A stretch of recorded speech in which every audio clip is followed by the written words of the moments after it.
সুনামগঞ্জে আনারসের গ্রাম হিসেবে পরিচিত হাসাউড়া গ্রামের চলছে আনারস কেনাবেচার ধুম। হানিগুন জাতের এই আনারস সুস্বাদু ও ফরমালিন মুক্ত হওয়ায় বাজারে এর চাহিদাও বেশি। এ জাতের আনারস জেলার চাহিদা মিটিয়ে বাইরেও পাঠানো হচ্ছে। তবে ভালো উৎপাদন হলেও যোগাযোগ ব্যবস্থা নাজুক হওয়ায় আনারসের ন্যায্য দাম পাচ্ছেন না চাষিরা। সুনামগঞ্জ সংবাদদাতা কর্ণবাবু দাসের পাঠানোর প্রতিবেদন জানাচ্ছেন নুসরাত ইসলাম। সুনামগঞ্জ সদর উপজেলার রঙারচর ইউনিয়নের সীমান্তবর্তী গ্রাম হাসাউড়া। গ্রামটি আনারসের গ্রাম হিসেবে পরিচিত।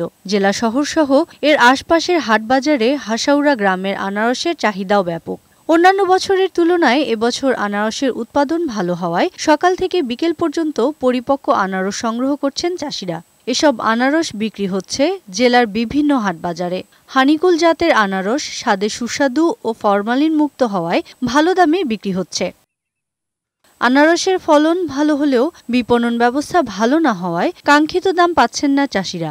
জেলা শহরের সাথে সরাসরি সড়ক যোগাযোগ না থাকায় আনারস নিয়ে ভোগান্তি পোহাতে হচ্ছে চাষিদের। আর রাস্তাঘাট যদি ভালো হইতো আমরা আনারস আর বেশি একটু দামে বেচালাম, মানুষ অনেক বেশি দূর দূরান্ত আইলো না। এবার ফলনও ভালো আছে, বাজারের দামও ভালো। সুনামগঞ্জ জেলায় এবছর ৩০০ একর জমিতে আনারস চাষ হয়েছে বলে জানিয়েছে কৃষি বিভাগ। এবছর থেকে আমরা একটা উদ্যোগ গ্রহণ করেছি। আমাদের পার্টনার প্রকল্পের আওতায় আমরা আগামী বছরগুলোতে সেখান থেকে কিভাবে আনারস বিদেশে রপ্তানি করা যায় এই বিষয়ে আমরা প্রাথমিক কার্যক্রম শুরু করেছি। সড়ক যোগাযোগ উন্নত হওয়ার পাশাপাশি হাসাউড়ার আনারসে নতুন সম্ভাবনার দ্বার উন্মোচিত হবে এমনটাই আশা করছেন সংশ্লিষ্টরা।